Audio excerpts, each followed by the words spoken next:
Moe Falah. I'm here with Solar Joe from the Solar Academy and SolarCon, and we're here to deliver you something awesome. What is it, Joe? This guy's a real solar entrepreneur, and I want to be able to ask you a cool question. Is that cool with you? Yeah, let's hear it.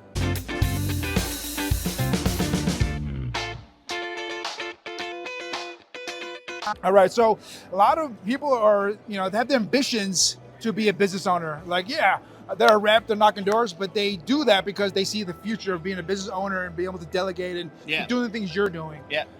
We have to look in the future. Yeah. What should a rep do? What they're doing today, so they're set up in the future to be a business owner.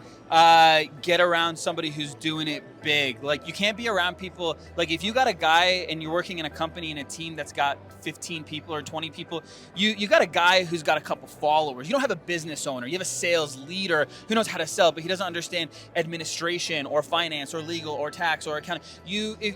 A lot of people, if you're in your 20s, what the focus should be is not how do I make a shit ton of money right now. When you're in your 20s, the focus should be how do I learn as much as possible. Mm-hmm. So oftentimes what you want to do is you actually just want to, what I would do personally is, like, I would go and work for somebody for less pay, because that less pay, what it's going to do is going to give me a shit ton of experience.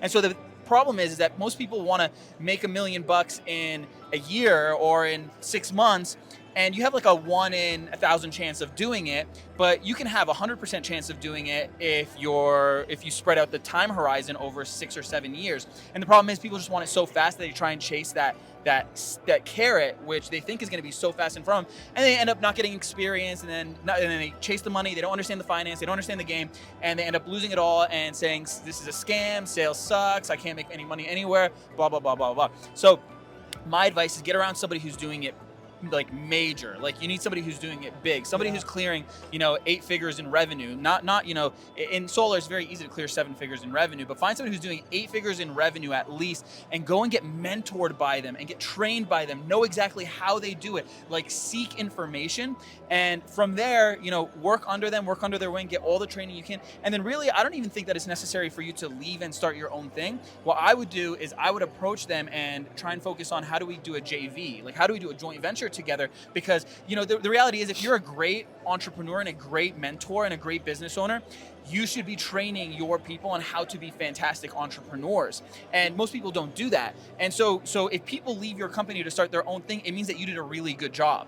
If you did a shitty job, they'll stay. If you did a really good job, then they'll end up leaving and going and starting their own thing.